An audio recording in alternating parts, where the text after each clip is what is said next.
हाँ दोस्तों, आज मैं आप लोगों के लिए लेके आया हूँ सेंटेंसेस का डे 4, जिसमें हम लोग सीखने वाले हैं इम्पेरेटिव सेंटेंस और एक्सक्लेमेटरी सेंटेंसेस को। ठीक है, इससे पहले मैंने क्या है इन सभी के पार्ट्स को यानी कि इंटरोगेटिव, अफर्मेटिव और जो सेंटेंस का होता है ना टाइप ऑफ डेफिनेशंस उसको करा दिया है। अगर आप लोगों ने नहीं देखा है डिस्क्रिप्शन में लिंक पड़ा हुआ है, वहां जाकर के देख सकते हैं।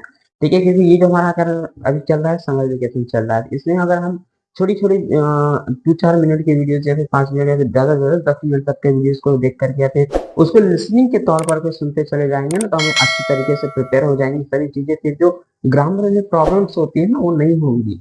ठीक है, तो इस मैं कहूंगा कि आप लोग इसे ऑडियो रूप में भी ज्यादा सुनेंगे ना तो बहुत अच्छे से आप लोगों को आ जाएगा। ठीक है, ऑडियो रूप में सुनिए। ठीक, वो क्या रहेगा, कुछ काम कर रहे हैं, कुछ लिख रहे हैं, सुनते चलेंगे तो लर्न होता चला जाएगा। क्योंकि हम जितनी चीजें सुनते हैं ना वो बहुत अच्छी तरीके से लर्न होता जाता है। जैसे कोई, तो आज का सेशन हमारा क्या है, इंपरेटिव बेस पे है। तो यानी कि इंपरेटिव सेंटेंस और एक्सक्लेमेटरी सेंटेंस पे है, यही दो लोग हमें करना है।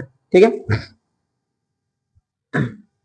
जैसे कि हमारा पहला क्या है, इंपरेटिव सेंटेंस। अब इंपरेटिव सेंटेंस में क्या क्या चीजें आती हैं, मैंने यहाँ पे शॉर्ट फॉर्म में यानी कि डायरेक्टली चीजों को लिखना चाहा ताकि आप लोगों को एक्सप्लेन कर सकूं उन चीजों को आए हुए। ठीक है, जैसे कि हमारा क्या कहता है कि इंपरेटिव सेंटेंसेस में हमारा क्या होगा, जनरली ऑर्डर, रिक्वेस्ट और क्या जाएगा, कमांड आ जाएगा। ठीक है, ऑर्डर, रिक्वेस्ट और कमांड आता है। ठीक है, जैसे क्या कहता है कि एडवाइस, ऑर्डर और रिक्वेस्ट।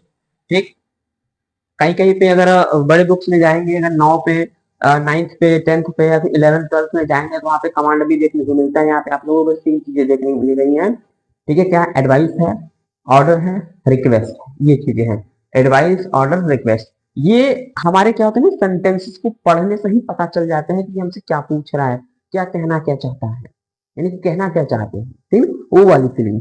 ठीक, जैसे हमारा क्या कह रहा है सेंटेंस, प्लीज सिट डाउन। अब प्लीज सिट डाउन क्या कह रहा है, हम्म, कौन से हैं ये इसमें, इन तीनों में से कितने हैं इसमें, please sit down, please sit down, कृपया बैठ जाइए। हमसे क्या कर रहा है वो, रिक्वेस्ट कर रहा है। क्या कर रहा है, रिक्वेस्ट कर रहा है। ठीक, अगर यही हमारा ये प्लीज वर्ड ना होता, प्लीज वर्ड ना होता तब वो जाकर के हमारा किस में आ जाता, तब वो आता हमारा ऑर्डर में। ठीक है, तो सिट डाउन, बैठ जाओ, खड़े मत रहो, बैठ जाओ। ठीक, ये हमारा होता है ऑर्डर का सीक्वेंस होता है। ठीक, कुछ सेंटेंस को जब आप लोगों के सामने बोला जाता है ना, उसमें जो टोन होते हैं, जो एक्शन होता है बोलने का, वही डिफाइन कर देता है कि वो किसमें जा रहा है। ठीक, तो इन तीनों चीजों की याद रखिएगा इंपरेटिव सेंटेंस में, ऑर्डर, रिक्वेस्ट और ये हमारा क्या है, एडवाइस। ठीक है, तो ये हमारे केस में आते हैं, इंपरेटिव सेंटेंसेस में आते हैं। ठीक, जैसे प्लीज सिट डाउन हो गया, गो। ठीक, नेक्स्ट हो गया गो, जाओ, जाओ। ठीक, जाओ हमारा क्या होगा, ऑर्डर में आ गया कि जाओ, गेट आउट, या फिर चले जाओ, इस तरीके के। डोंट कम, मत आना। ठीक है, डोंट कम, डोंट कम, ये भाई हमारा देखिए सेंटेंस है ऑप्शन की। ये क्या है, हमारा सेंटेंस है, ऐसा कुछ नहीं कि आप लोग मत आना। ये हमारा बस सेंटेंस है। ठीक, नेक्स्ट कहता है हमारा, ये आई थिंक आप लोगों को क्लियर हो गया होगा कि इंपरेटिव सेंटेंस क्या होते हैं। इंपरेटिव सेंटेंस क्या होता है हमारे, ऑर्डर, रिक्वेस्ट और ये क्या होता है, एडवाइस। ये हमारे तीनों आते हैं इंपरेटिव सेंटेंसेस में। ठीक, अब हम लोग बात करते हैं एक्सक्लेमेटरी सेंटेंसेस क्या होते हैं। एक्सक्लेमेटरी सेंटेंसेस में क्या होते हैं कि सम स्ट्रॉन्ग और the sudden feelings are express, some strong sudden feeling. ठीक है, क्या करता है ये, एक्सप्रेस करता है, या फिर डायरेक्ट यहां से भी लिखेंगे कि सडन फीलिंग और द एक्सप्रेस, सडन फीलिंग और द एक्सप्रेस, यानी कि जो भी हमारे अंदर से अचानक जो भावनाएं होती है, जो हमारे अचानक फीलिंग्स होती है, जो किसी चीज को देख करके जो आती है, वो चीजें आती है हमारे एक्सक्लेमेटरी सेंटेंसेस में आती है।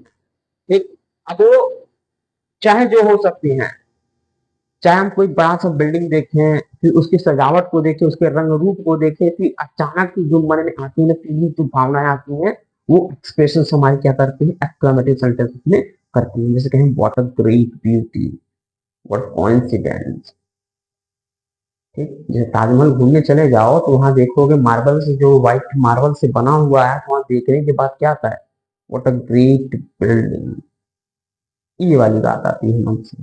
और इसे हम क्या कहते हैं, एक्सक्लेमेटरी सेंटेंस बोलते हैं। ठीक, जैसे पहला एग्जांपल है, what a beautiful you are, तुम कितनी सुंदर हो। ठीक है, what a beautiful you are, तुम कितनी सुंदर हो। ठीक, bravo, well done, bravo, well done. May you succeed in your life, may you succeed in your life. ठीक, यानी कि मेरी दुआएं हैं कि तुम अपने जीवन में सक्सेसफुल इंसान हो जाओ। ठीक, अपने लक्ष्य में जो है सक्सेस हो जाओ। ठीक, ये कर रहा था इसमें मैंने इसको लास्ट में इसलिए रखा है क्योंकि हमारा एक होता है ऑप्टेटिव सेंटेंस। ऑप्टेटिव सेंटेंस में ऐसे ही वर्ड यूज किए जाते हैं जो कहते हैं कि भगवान करे तुम ठीक हो जाओ, भगवान करे तुम्हारी यात्रा सफल हो, भगवान करे तुम सफल हो जाओ, नौकरी मिल जाए।